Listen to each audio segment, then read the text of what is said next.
You know, my dad was born in 1912, so he was denied so much, but he never let his circumstance or circumstances get in the way of his own sense of integrity, his own sense of achievement. And so it's what's out there, it's what's possible. He said the only thing that prevents you from achieving those things is you. And so I don't think about all the other barriers. I think that confidence is what I saw in my parents' eyes.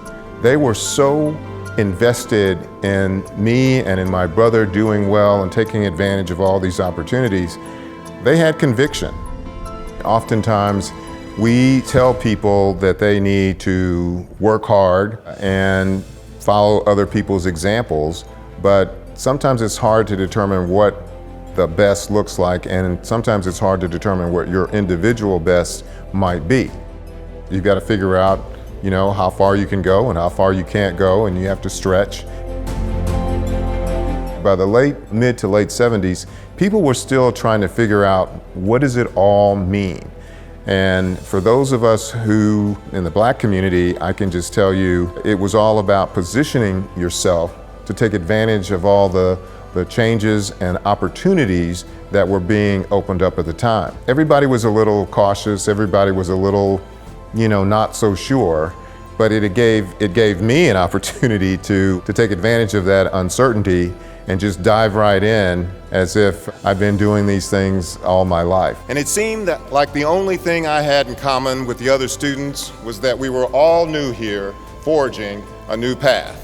Many people ask me, they say, well, did you ask yourself, could you be the first Black student body president? And I said, that wasn't the question.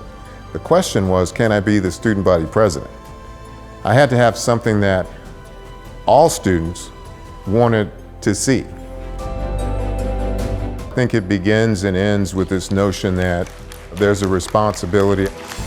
I always say that your integrity is only as good or as strong as the last time it was tested. It's more than just about you or yourself. I think when you think about others and the responsibility that you have in any kind of community, that's, what I think bridges this gap of connectedness with all of us. I would think back on what my father said to me about the art of what is possible. If that man could overcome what he overcame without thinking about barriers and whatnot. I mean, he just never thought about that. Yes, they existed, but it's what your focus is. That's what gets you to the other side of wherever you're going. And then I take that into the world that I happen to be in today at AT&T. It really brings a tremendous amount of personal satisfaction being a part of something that connects everybody. And the more engaged and connected we are, the better off we all are as a society and people and individuals.